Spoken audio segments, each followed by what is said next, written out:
episode of the Typical Skeptic podcast. I have a good friend back with me. I have with me Saul Luckman.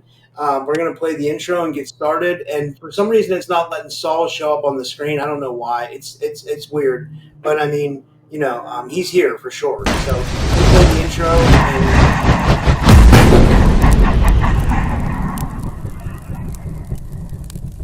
and then. And then I also wanted to just show this subscribe button real quick. I usually have a video that I play on YouTube. Just remember to subscribe on YouTube or wherever you're watching. If you're watching on X, follow me on X. If you're watching on Facebook, follow me on Facebook. If you're watching on Rumble, follow me on Rumble. And if you're watching on YouTube, well, it's not on YouTube yet, but it will be. But I'm really excited about my guest today. He's been on my show many times. I have with me today Saul Luckman. Saul is an award-winning and international best-selling author, humorist, painter, lyricist, and sound healer. He's the creator of the groundbreaking regenetics method, a revolutionary approach to sound healing and DNA consciousness. His fiction includes Kali the Destroyer, an award-winning sci-fi novel inspired by Gnosticism and humanity's origins, and then Snooze, a story of awakening, a metaphysical adventure exploring lucid dreaming in parallel universes. His nonfiction works document the regenetics method and explore the frontiers of mind, body, spirit transformation. Saul is also the author of The Angel's Dictionary, a satirical lexicon in the tradition of Ambrose Bierce, and Musings from a Small Island, an Amazon #1 best-selling memoir combining comedy, autobiography, and philosophy. Through his Substack, which is Saul Luckman Uncensored, he continues to share cutting-edge insights, essays, and creativity with a worldwide audience. In this episode, Saul and I will dive into the transformative techniques for reconnecting to your magical self and greater universe. We'll be talking about erasing trauma and recovering vital energy, digital detox and the power of silence, using procrastination as a creative tool, discovering your unique superpower, shadow work and the hero's journey, how inner alchemy can enhance holistic health, and the conversation will blend mysticism, creativity, healing, and personal empowerment and true Saul Luckman style. So with all that said, I'd like to give him a big warm welcome back to the show. Saul, thanks so much for coming back on. How are you? I'm really, really good, Rob. Thank you for having me again. This is, I look forward to our chats. Yeah. It seems like you've been really busy. You've been writing a lot, and it seems like you really found a home over at Substack. Yeah, that's my little nest. So I'm very happy there. I do like Substack. I like the multi I don't know, the way the whole platform is very malleable. You can do anything. You can do video and writing, and it's not just about, like, YouTube is video and maybe you can post some notes or something like that, but it's not really a platform for a writer in the same way that Substack is. So anyway, but I'm glad to see you over there. Yeah, I'm trying to start writing a little bit. I wrote a little bit about my experiences at the conference I just went to. I wrote a little bit about one about Art Bell because he was a big influence in my life. And then, if I ever just get the itch to write, I definitely write stuff. But I'm not. I'd love to be like you. Like, it seems like you're really able to blend like amazing stuff like mysticism, Gnosticism. I guess you've always had a knack for writing. Yeah, that was always my jam. I got into writing when I was in middle school, during a snowy break from school when there was no school during the winter time. I was given a copy of the Hobbit by my mother, and I read it, and it just lit up something in me, and I began writing, and that passion was really kindled during that phase, and it grew throughout high school and into my university years, and I ended up studying literature, and and the rest is history, as they say. Yeah. And for the people that might have not saw our podcast, tell the people a little bit about yourself. Like you studied Gnosticism, but you're also like a humorist, a painter, a lyricist, and you do sound healing, which is what we're going to talk about today. But you started off with Kali the Destroyer, which is like a Gnosticism and humanity's origins. Then you did Snooze, which is a metaphysical adventure. Like, tell the audience a little bit about that before we get into the stuff we're going to talk about today. Yeah, well, if you go through like if I can just mentally replay through the books that I've written, I started out, the first book I published was, wow, like a couple of decades ago. It was called Conscious Healing, and it was about the Regenetics method, which we'll touch on later. It's a sound healing and kind of a sound healing DNA activation epigenetics type of energy healing modality. And then I followed that up with a how to do it yourself version called Potentiate Your DNA, and that one has been very very successful, very popular. And then I began working in I'd been writing, and I had other books out there, but these are the main ones. Then I wrote Snooze, and it's a coming of age tale. I mean, it's for young adults and the young at heart. So a lot of adults have read it. In fact, probably more adults have read it than kids, even though it features a coming of age theme. And that's really about astral projection and time travel and cryptids. Bigfoot is actually a character. The I love that. it's so it's that's a that has been a very popular story. Right now, I'm serializing that on Wattpad, which is a really cool network. So go over to wattpad.com, search Saul Luckman and Snooze, and you can read it in the Wattpad serialization. And I'm including these really cool images with each chapter that I generated using, I guess, the AI function on Instagram. So Wow, that's been fun, and so that's a different format, and it's for a different audience. It's I dropped the subtitle, which is a story of awakening. For that, I'm just calling it Snooze, and it's called that because the main character Max is nicknamed Snooze because he can just fall asleep at the drop of a hat, and his superpower, if you will, is his ability to harness the power of his dreams to change reality. So it's very cool. And then I wrote Kali the Destroyer after a stint of studying Gnosticism, like you were saying. And that is a futuristic kind of Hunger Games esque tale of a young woman named Kali living after the Second American Revolution in a kind of weird fascist second South, and she is a pop star, and it's her story of sort of getting to experience the power of the goddess and to become the goddess in a way. It's a really intense story that involves the hollow earth theory and all kinds of crazy things. So she ends up journeying to the center of the hollow earth, and it's very fascinating from that wow, perspective. that's amazing.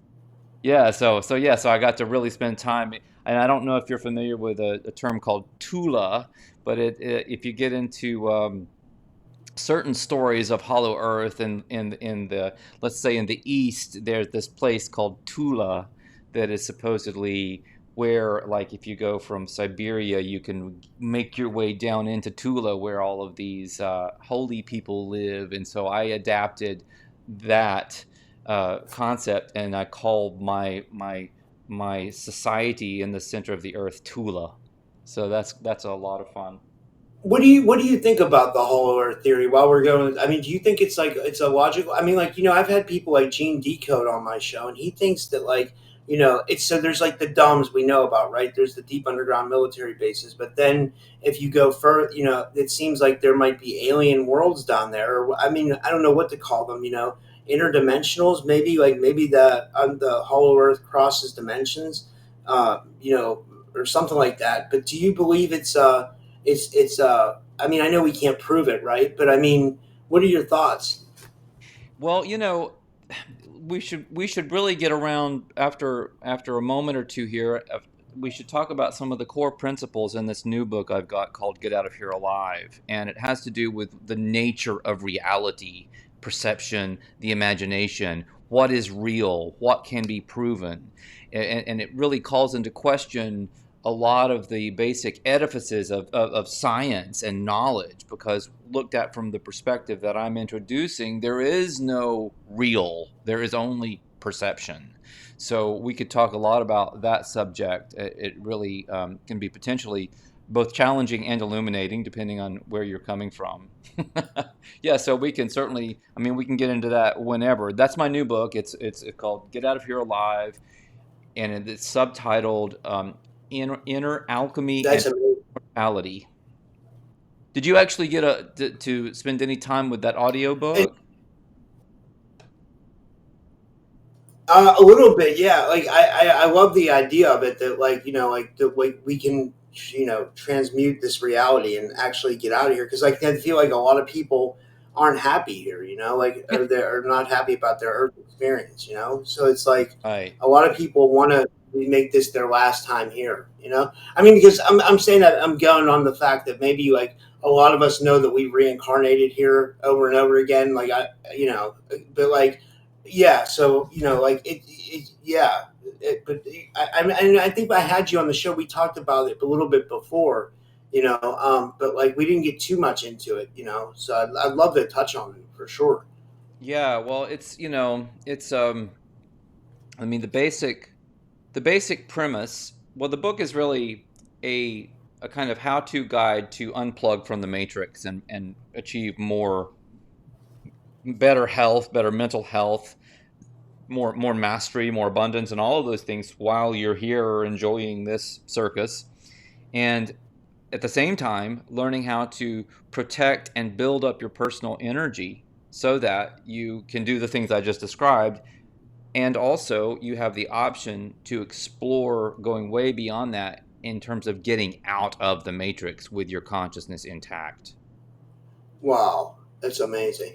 I think there was, I think like Castaneda touched on that a little bit with like what recapitulation, like being able to leave the matrix with your mind full of your memories, like not going through like what we would call like the if there's a soul trap. I'm saying if there is, and then you get memory wiped. Like I think like is that right? Is that what recapitulation is? Oh gosh. Yeah, I do. I have a whole chapter on recapitulation in this book. And it's yeah, it is related to that. Well, so let's back up and front. My position in this book is that there is no such thing as a pre-existing soul. That we don't come here as souls. We come here as sparks of divinity, and our job is to become ensouled here. Okay, So yeah, this automatically means there's no heaven, there's no hell, there's no such thing as reincarnation in the way it's typically understood, and therefore there can be no soul trap because there are no souls when people come here, and there's no recycling into this place. So all of that I'm throwing completely out the window and starting with a fresh slate of concepts. Wow, I love that. I love that. Like, and so what do you think? I mean, do you think we have reincarnated here then, or did you think that's not right? We've actually. Do you think, or do you think we've come here from somewhere else? Like, I mean, it's a great question. I have a sequel to, it's an ebook sequel. It's an exclusive ebook on my Substack, and it's the sequel to Get Out of Here Alive, and it also has a musical title. It's called Out Through the Indoor. So it's a play on Led Zeppelin's album In Through the Outdoor. So just like Get Out of Here Alive is a play on The Doors.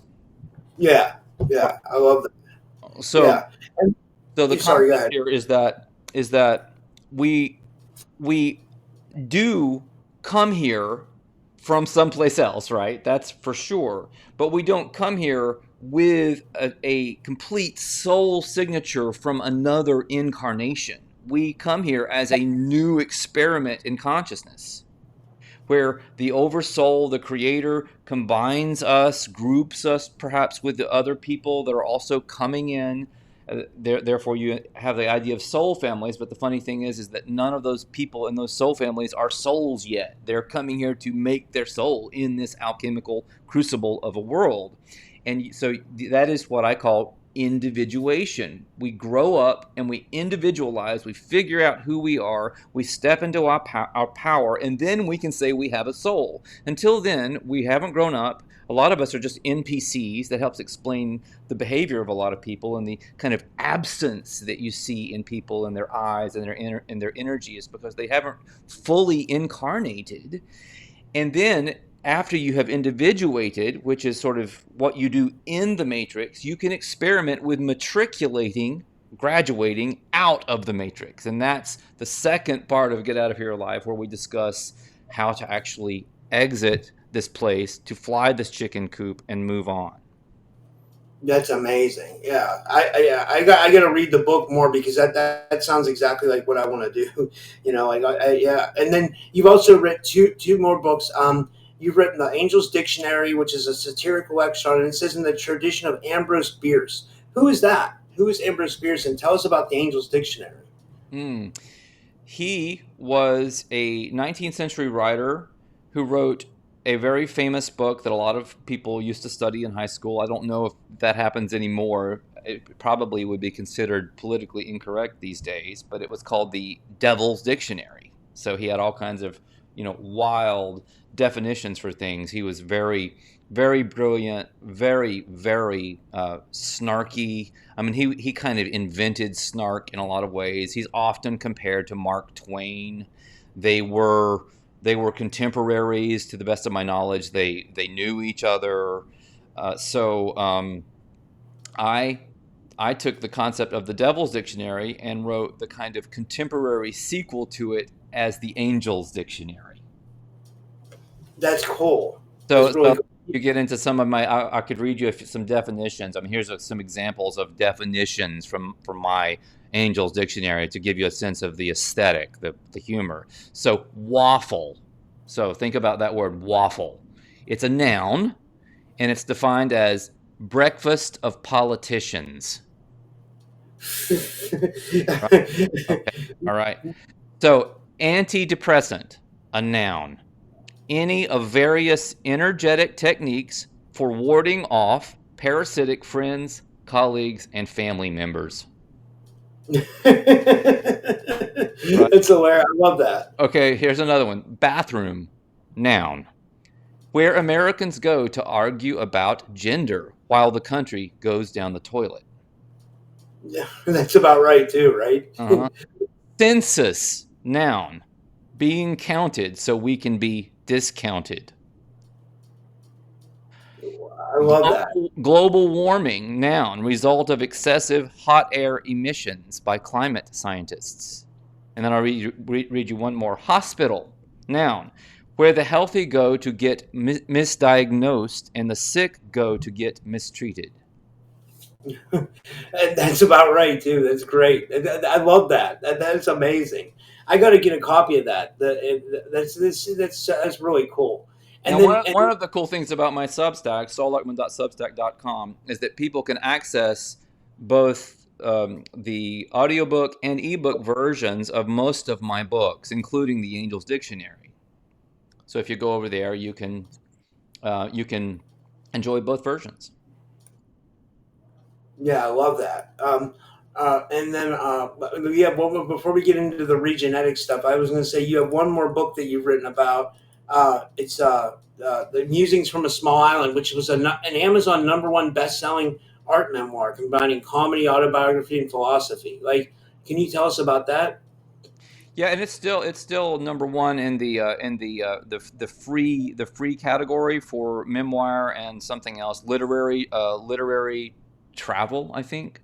So if you combined maybe someone like Anthony Bourdain with John Berendt, who wrote Midnight in the Garden of Good and Evil, with someone like Peter Mayle, who wrote A Year in Provence, and you threw in maybe a little bit of Henry Miller, that's the kind of flavor that we're talking about. And it is a satirical but also philosophical and art-filled memoir, meaning filled with my art, my painting, of the years I spent living in the Low Country on Hilton Head Island in South Carolina.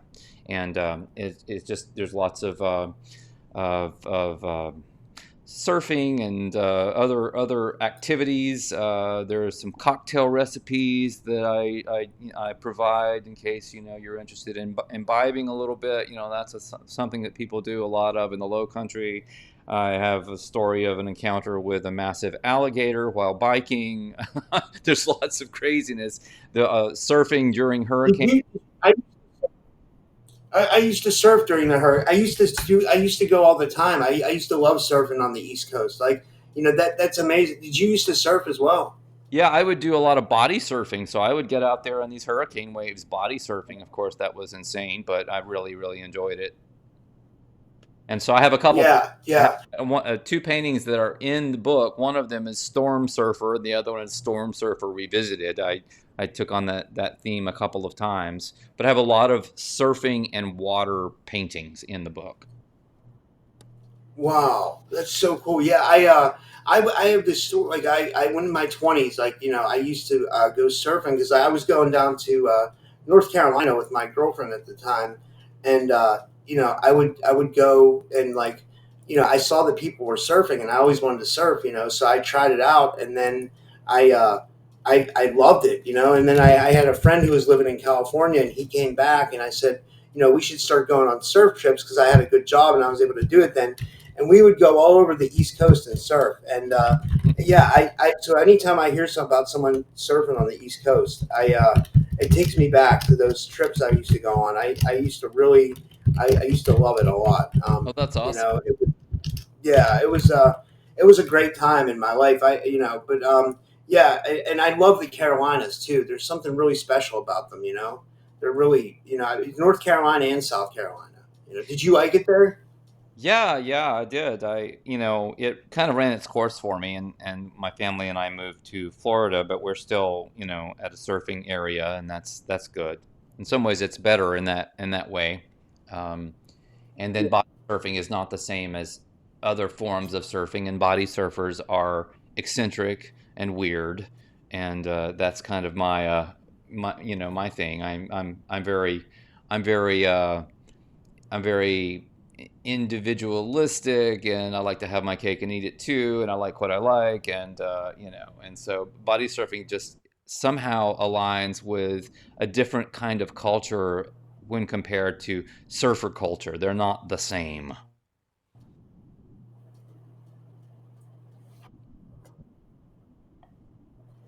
Yeah, I would agree. It's interesting. I mean, I've never body surfed. I just did the regular kind. Like I did a longboard for a little bit, then a shortboard. But yeah, like it's you. Would you say they're more like rough around the edges? Would you say?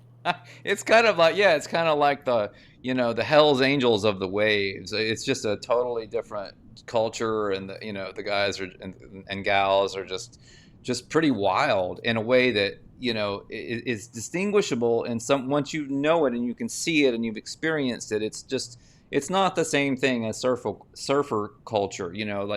Like I love surfing, I love wave riding and all of that, but board riding, like stand up board riding, is you're on display, you're flashy, you're a prima donna, you're coming, you're doing your thing. And when you're body surfing, you're just kind of in the ocean. No one can tell what the heck you're doing. You might do have the most amazing ride of your life, and you come up out of the ocean and you're like, "Did you see that?" And they're like, "No, I didn't see anything, dude." So you're Yeah. having a more internal experience, and you're kind of more in the ocean and having a more immersive experience. Yeah, I've always been interested in everything you do, Saul, because you're always like very counterculture. You know what I mean? Like, that's what I've liked my whole life. Like, like when I was young, I skateboarded, then I did surfing, then I used to go to raves, and I did, I was into punk rock, and then I was into indie, then I was into hip hop, then I was into house music. You know what I mean? And I've always been involved in like some kind of like counterculture. So when I look at your books, like and I look at the stuff you tend to kind of go against the grain, like, but in a really cool way, like like you're able to mix like Gnosticism and mysticism, but then you throw in your memoirs and like I think that's really cool. Yeah, I like to think of it. I mean, I appreciate that, Rob. I like to think of all of these books in some ways as just being one big book, just like chapters in a very large unfolding story, and I don't really know where it's going next. But they are all related, and there's always tons of crossover. In the memoir, I'm talking about shamanism and healing and these things. And then I'm talking about fiction and the nonfiction, and then I'm in Cali the Destroyer. I basically laid down the basic principles behind the regenetics method in a fictionalized context where Callie is learning how to do a really advanced form of sound healing. That's amazing. And I guess that's kind of what we were going to talk about today. Like, let's talk about that a little bit. Like, you've done two things. Like you've done sort of for the sound healing. You've done potentiate your DNA, right? And you've also done regenetics. So, like, where would you like to start with that? Like, or is it the same thing? Is the regenetics tie in with the potentiating your DNA? Right, it's the same thing. There's two books on the regenetics method. One is the first is called Conscious Healing, and the second one is Potentiate Your DNA, and they're both about the regenetics method. The first activation, the first sound healing activation in regenetics is potentiation. So that's where Potentiate Your DNA comes from. You can learn Yeah. more about this at phoenixregenetics.org. That is the official website for regenetics. Wow. But like, can you break it down in like simple terms how sound can actually rewrite our biology? Like, how does it work? Like, is it because we're based off frequency and vibration and stuff like that? You know, here's another really interesting crossover where I explored this particular one in snooze. So we think that we're this unified being living here in what we think of as the real world, but the model behind regenetics is that we actually are two beings. We are a dyad. We have a physical body and we have an energy body, and they are inter interfacing constantly. Now, the thing about it is the way I take this in snooze is that your energy body is another person living in a mirror reality. So so Max, my character in snooze, that would be your physical body. When he travels to the dream world, he meets his energy body, who is his twin. They are exactly the same physically, Wow. but from the perspective of this world, you look at that energy body and you think it's just your aura or your chakras, but it's actually another person attached to you, and the two of you together form an individual. Wow, that's amazing. Like that's a, so our energy. But I mean, they say we have a toroidal field, right? And that's how we know. Like when someone's like behind you, like you can notice when like you can sense when someone's behind you. I guess that's our toroidal field, but it's more than that Actually, too not because exactly. That's not really what I'm talking about. I'm not talking about the electromagnetic field that kind of comes up out of the heart and creates this toroidal structure around the body. That's a that is the electromagnetic aspect of our energy.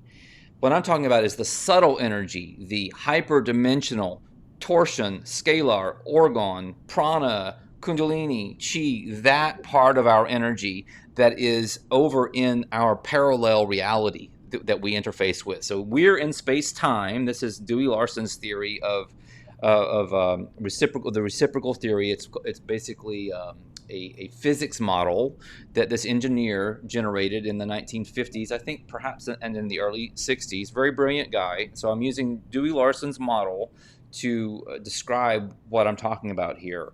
And we live in space time, and then our energy body is the exact twinning opposite of us. That is exists in time space.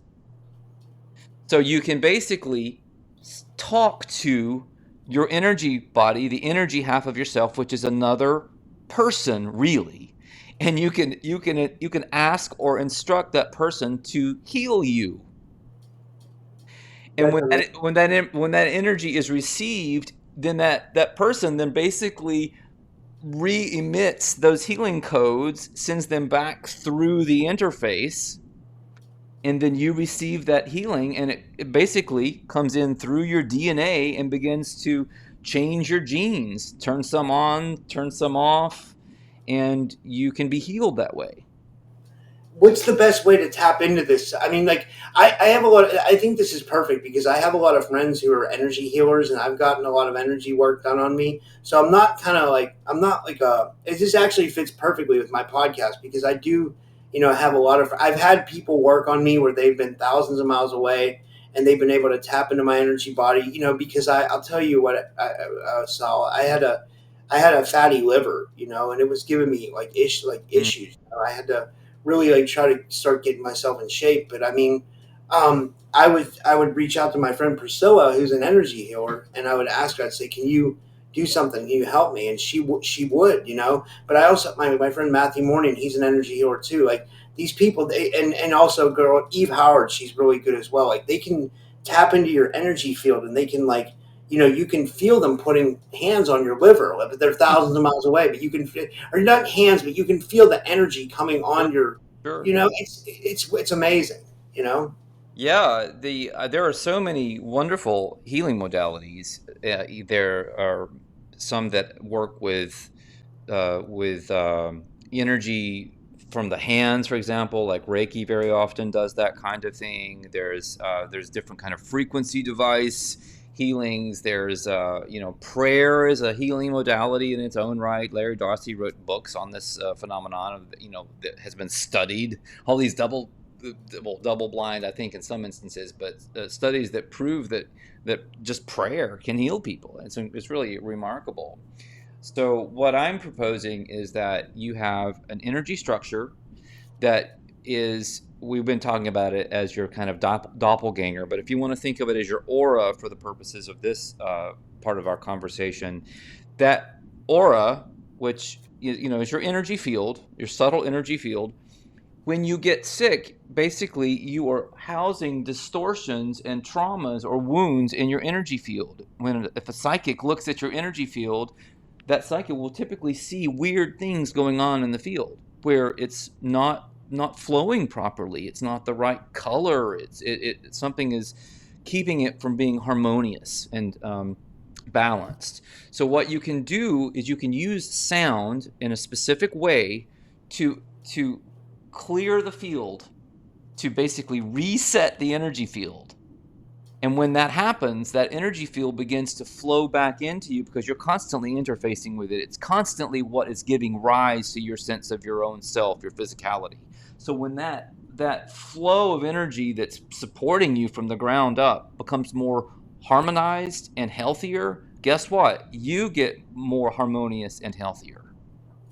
Wow. So do you think like energy healing could be the key to some of our physical ailments?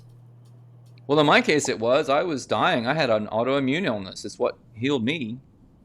We've worked with my partner Lee and I have worked with thousands of people over the decades, and I mean more countries than I can count.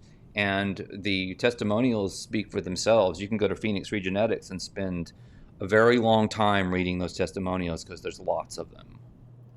Wow.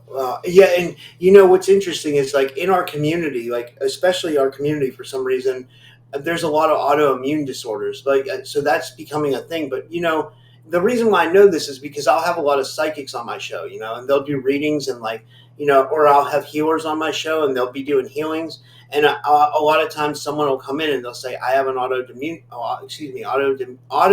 disorder," and I see it more frequently. But so it makes me think, well, maybe it's not just our community. Maybe it's the larger public because of what's going on in the air, what's going on in the food, what's going on in the water. And what I'm talking about is just like the total contamination of our society.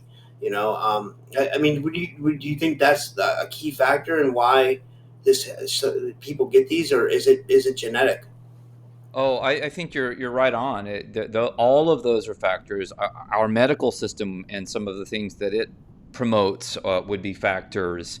Now, in Get Out of Here Alive, I look at other aspects of our culture that would also contribute to this kind of a tendency to have less than optimal health. And one of them is the kind of social media addiction we're facing, and the way that our energy is being taken from us all the time by the redirecting of our attention to negative types of scenarios like the apocalypse or this or that, all of these negative things that you get, whether you're on mainstream news, on the alternative media, YouTube channels, everything out there in this kind of truthing and doom scrolling and black pilled community is basically asking for health problems, mental health and physical problems that result from that. So I basically take readers through a way of unplugging from all of these parts of the matrix so that you can reclaim your power and feel better on all levels.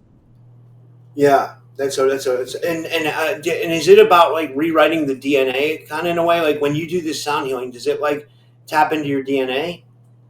That's the concept. Yes, you're actually connecting to and through your DNA to work with your energy field. And then your energy field, once it's reset, it begins to speak to your DNA and it flows that energy back through your genetics into you back here in space time.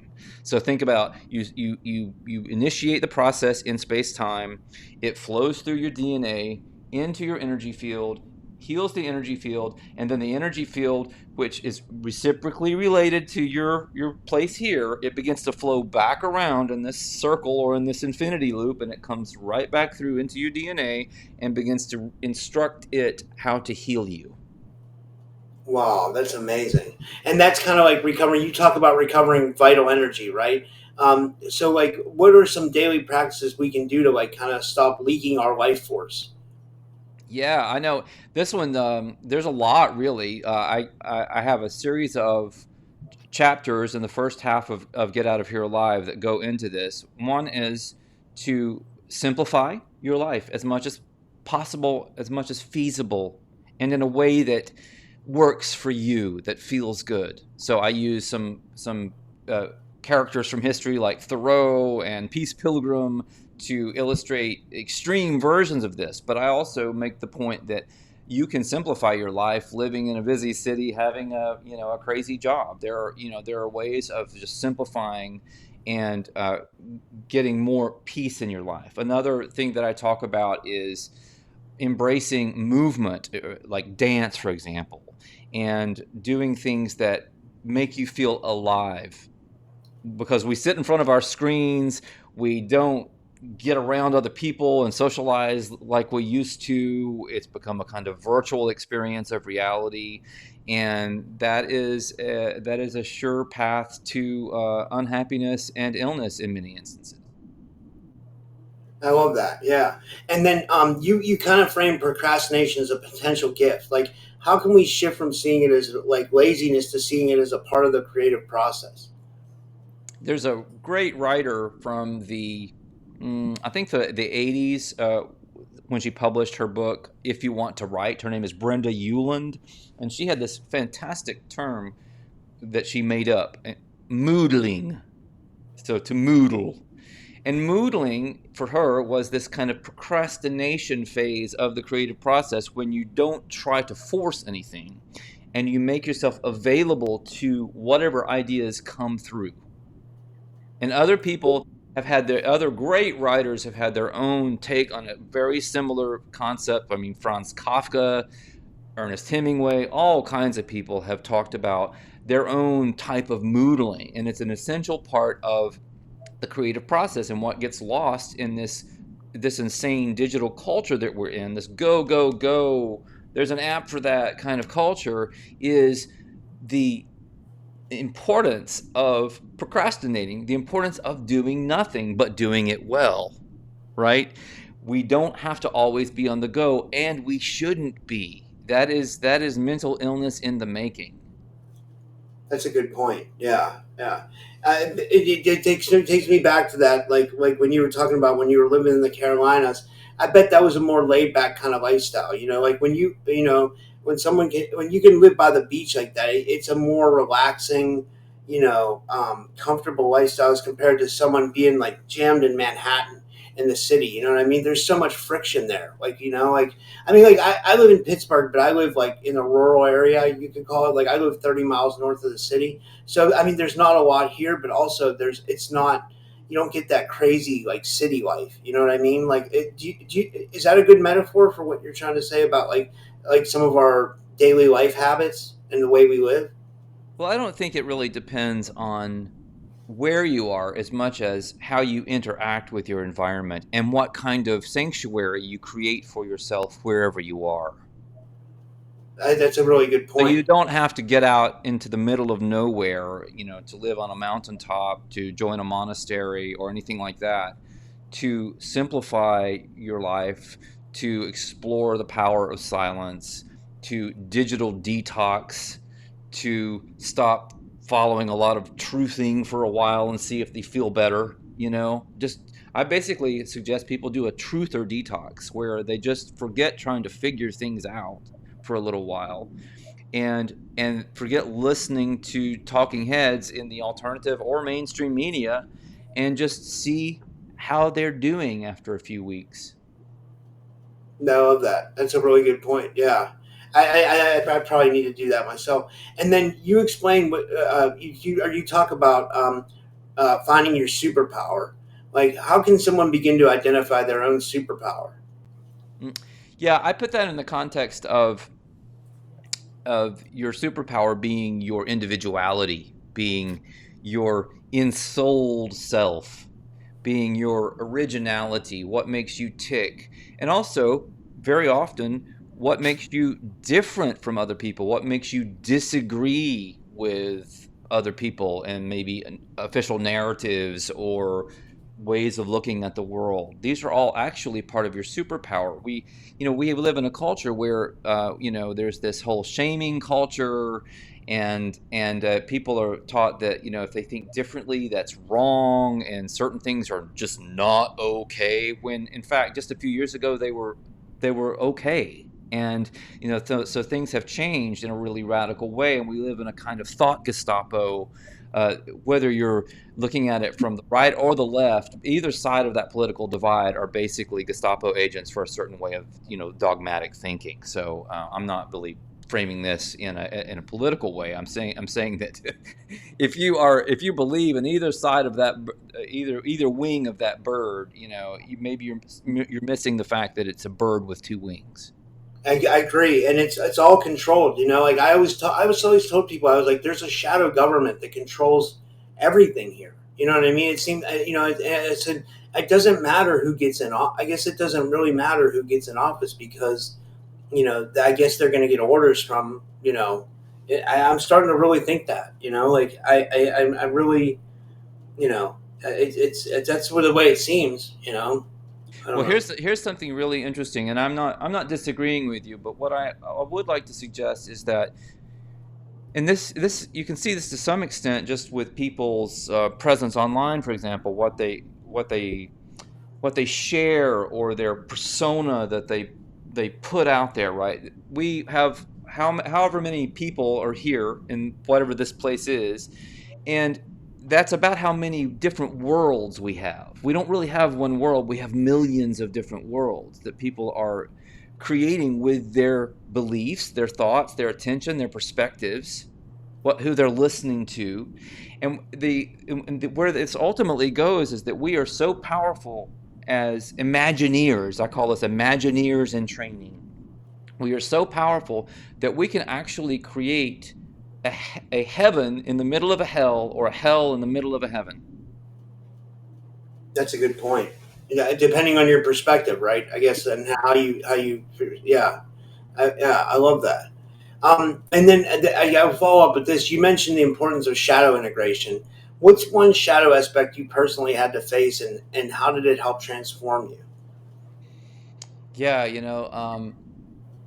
it's interesting because in Snooze you have Max going and meeting his twin, which is his shadow also. That's his energy field, his dark self that gives rise to him in many ways. So that book was really a meditation on looking at yourself in the mirror and seeing what your strengths and weaknesses are. So there's a lot of me. It's not autobiographical anyway, but there are many elements of myself in Max having to do with his kind of skepticism, his being wounded, his kind of rigid thinking in certain ways, wanting the world to be a certain way, and also just a hesitancy to take personal responsibility for his experience. And so all of those will be aspects of my own shadow that I've been come to terms with for a long time.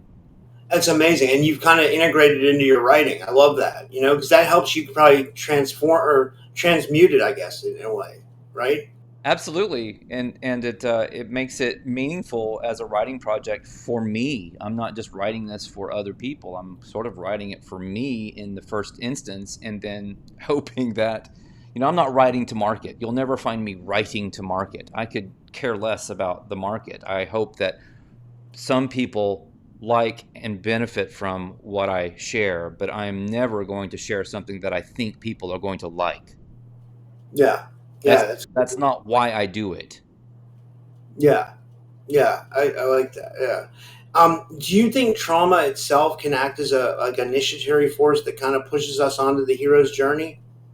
Absolutely. In fact, I've written so much about this topic, even in like Potentiate Your DNA. I talk about breakdown as a precondition for breakthrough.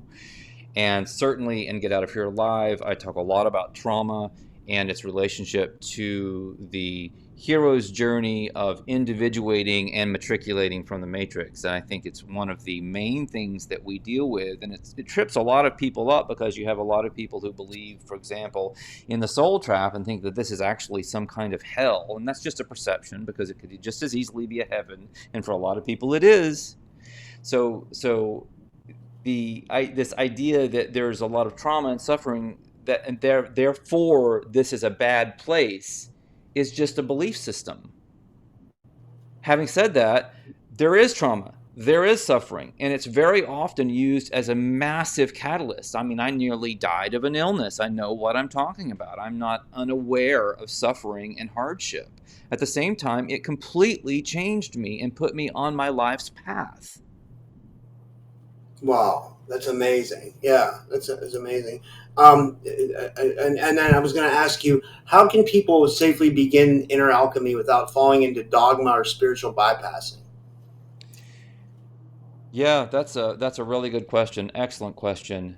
The way I structure Get Out of Here Alive is I start with where people tend to be, where they are, and with very small, everyday types of things they can do and not do to begin cultivating more energy, so that they can feel what it was like to not have a lot of life force, vital energy, chi, prana, whatever, stored away, and they can begin to cultivate it and feel it, and they can watch their life change. They can actually approach this path from a position of personal experience, not dogma, not belief, but real personal experience.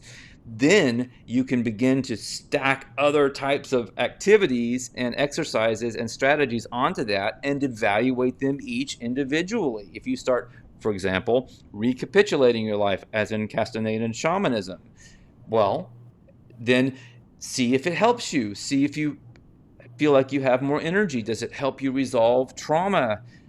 Do your relationships get better? Does your life change in positive ways? And you can evaluate these experiences one by one as you move forward on the path. So there should never, ever be anything dogmatic about it whatsoever. I love that. I love that. And we're just going to take wait, wait, what happened here? This is I'm supposed to do an ad read like for Rumble, but like it's not letting me. This always happens for me. Okay, I'll just skip that for now. I'll read it at the end because it's not. Let me see here. Uh, okay. Okay, yeah, I'll try to do it now. I don't know why I always have problems. Okay, it says still haven't tried 70. Okay, guys, I have to do these ad reads every once in a while. Still haven't tried 1775 coffee. Now it's your shot. The 1775 starter kit just dropped. Only 1,000 units. You're getting the bold dark roast that hits hard, the smooth medium roast, and the vitality mushroom coffee for its clean energy and laser focus, no crash. All single origin, single batch, toxin free, mold free. Plus, you're also getting a golden spoon clip because freedom isn't scooped with plastic, a frother strong enough to stir up your coffee and mother-in-law's opinions, and a black 1775 tumbler. 170 worth of coffee and gear. Here's for $99.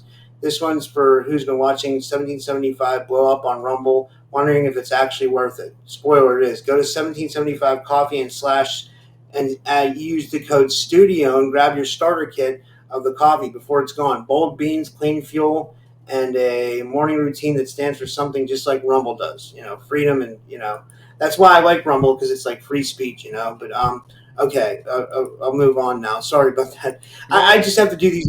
Yeah, and so on the wider implications of everything, how would you say the digital detox and unplugging from tech tie into higher consciousness and sovereignty?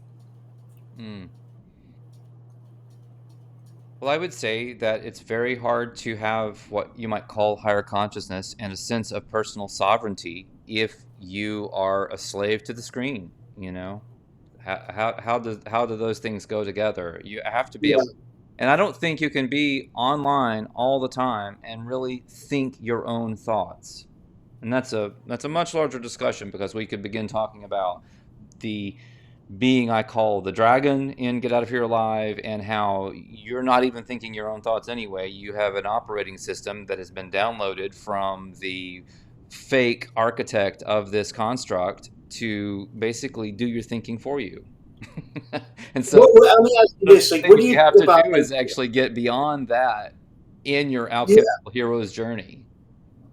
What do you think about the fact that entities can manipulate our thoughts? And then not just that, but like, I have a lot of people who come on my show and they talk about V2K, which is like voice to skull technology that supposedly the government has, that they can use to put thoughts in our heads. Like, whether this is real or, what it seems, there seems to be patents on it. Whether they're using it on the public, I have no actual proof of that, but I have people's testimony that think they are. But where I was going with that is like, how can we still our minds from things like this? And like, do you think it ties into putting the tech down, like, or is it something bigger? Is it like peace and meditation and stuff like that? And sorry, that was a lot there, Yeah, well, I mean, you ask really great questions, but as you know, because you're thinking about these things a lot, the threads are very interwoven, so it's why it's kind of difficult to get a narrow question.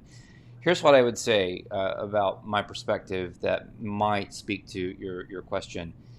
From an alchemical or shamanic perspective, the world out there, A, can't be proven because it's changed by people's perceptions of it. And B, it doesn't matter if you have enough power because you can change it or you can leave it. I love that. I love that. Yeah, that's cool. Yeah, that's a really cool answer. Yeah, thank you for that. That was cool.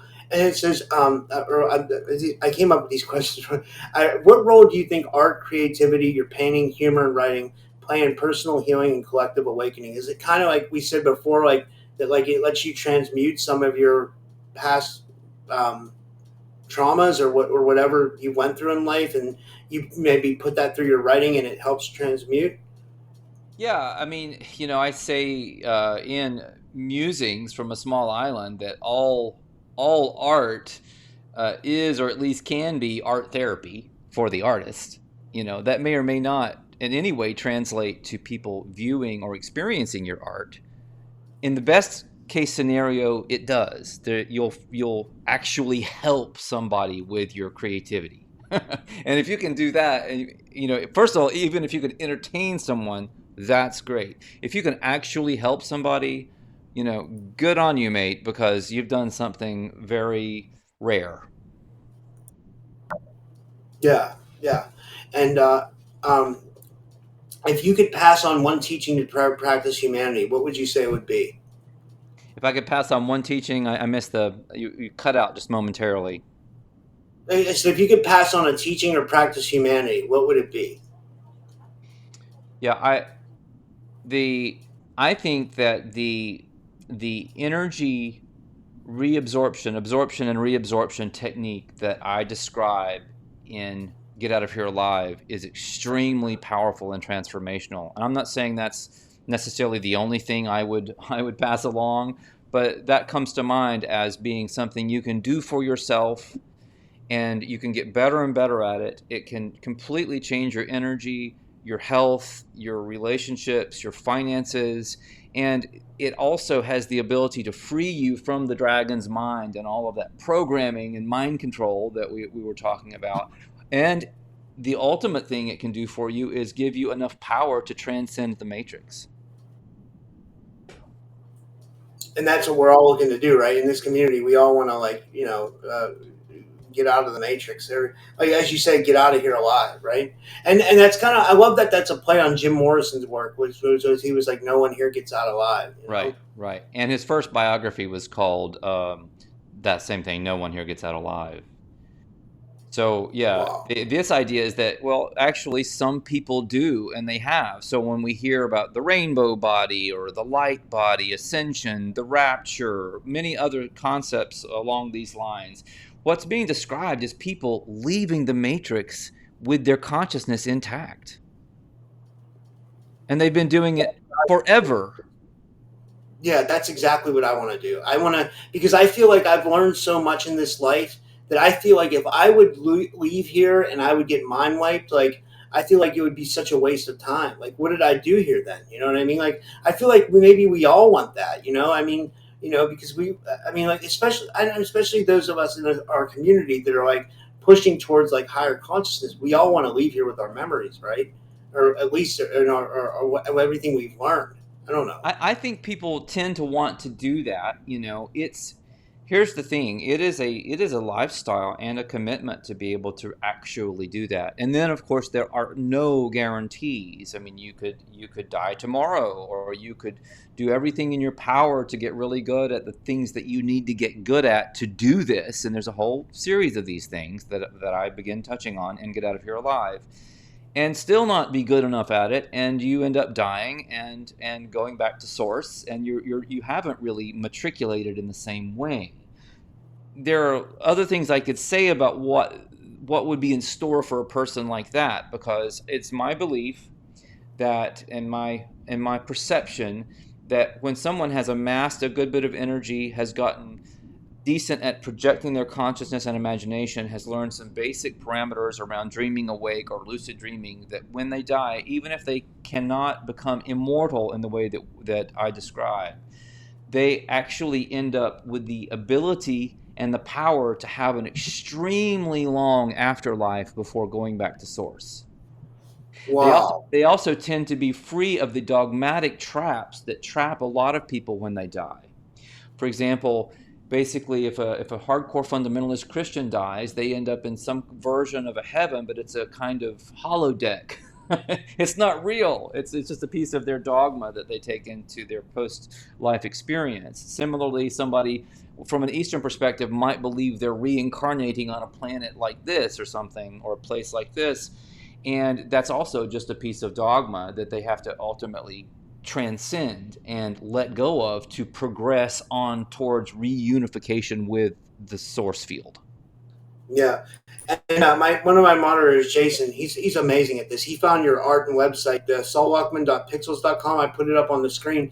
Do you sell paintings as well, or do you or I do, is, yeah. I mean, I've been painting for quite a while. I've got some of my artwork on mainstream book covers, stuff published by Inner Traditions, shamanic books on shamanism, that kind of thing. by the way, they send me a lot of authors. Like I'm friends with a couple of their agents, and they always send me like people to have on my show. Like I had Ronnie Pontiac recently. He's pretty cool. He talks about the Rosicrucians and stuff. But I mean, that's just it. I've had a bunch of inner traditions writers. I love their stuff. They're Oh, great. absolutely. I mean, that's always been one of my Do you, favorite do you public. work with them a lot? Well, they've reached out to me on a handful of occasions for cover art, and I've often thought if I were to pursue mainstream publishing as opposed to self-publishing, I would probably approach them. But honestly, I like how I'm doing things. I mean, right now, my Get Out of Here Live has been an Amazon #1 bestseller in a couple of different categories. It's ranked like #2 in alchemy right now, and I'm hoping to get it to #1 very soon. Same thing with energy healing, and I'm going to be exploring ways to get it translated and published in other markets through traditional publishing houses, like in Germany and other places like that. So I'm very happy with the way I've chosen to do it and stay in my power and not be in any way, under the thumb of some publishing house telling me what I can and can't do with my own work. and how I That's a and what I need to yeah. do and how I need to do it and all of those types of things. That's just not, talk about me being kind of countercultural. I'm very anti-authoritarian. I don't um, tolerate it very well.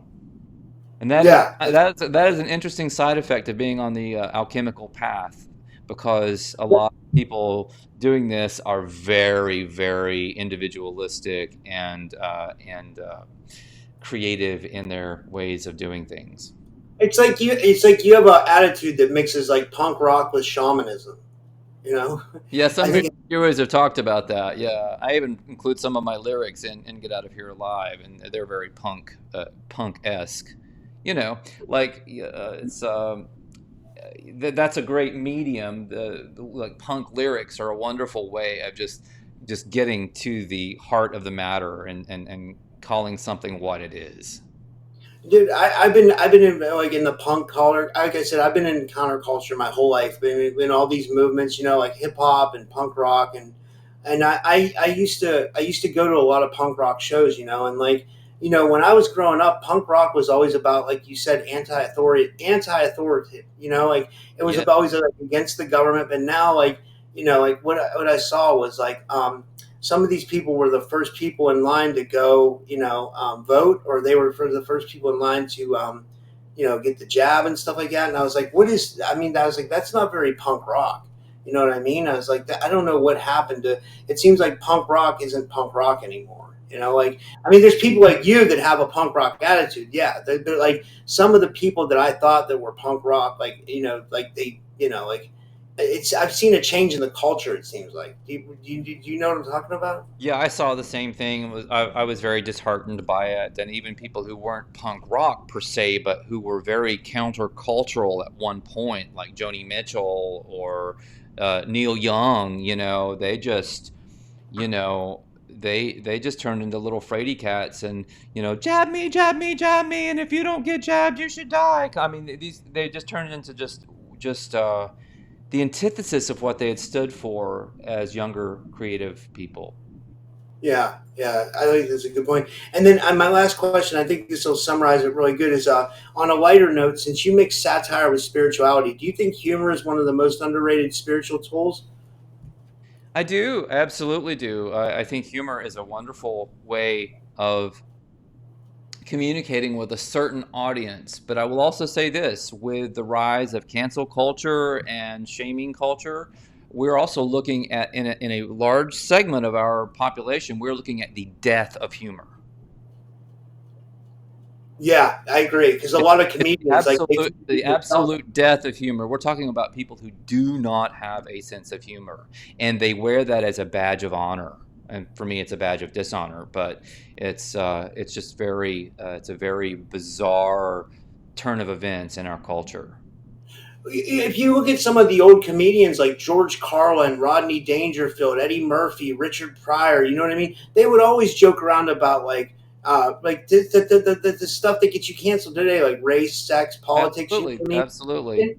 And it was okay then. You know what I mean? People laughed about it, but now people get up in arms about everything. You know what I mean? And they're ready to throw someone away down the toilet for just a comment they made on Facebook. You know, what I mean? It's like what Well, the fuck. that kind of behavior is basically 1 degree away from Bolshevism. So if you don't know what Bolshevism is, go look it up, because that's what you're looking at. Tell us a little bit about if you have Well, it's just basically a type of communism where we can take away your individuality and reduce you to the little box that we describe you as being. And yeah. there is no humor in that environment. There's people perhaps standing outside of communism making fun of it in some ways, but if you are subject to that system, you don't have that option, at least not in any public way. Yeah, I agree. I agree. Wow. Well, this was an amazing interview. Is there anything you'd like to, any final thoughts you'd like to leave the audience with before we go and stuff? Oh, there is, if you don't mind. This is the last like day or two. I think maybe day after tomorrow is the last day. You can go to goodreads.com and register for a free copy of Get Out of Here Alive. So just look up Get Out of Here Alive by Saul Luckman on goodreads.com, and request. Just enter the giveaway. It's free, and maybe you'll be selected for a copy of that book. Wow, that's amazing. Wow. Well, thank you. So it's always so cool talking to you, and I appreciate it. And thank you everybody for tuning in. And I'll see everybody later on tonight. I'll be live again, and I'm going to post this on YouTube too. I don't think this will get taken. Do you think this will get taken down from I don't YouTube, or do think you think so. we're safe? I don't think we were too naughty. Okay.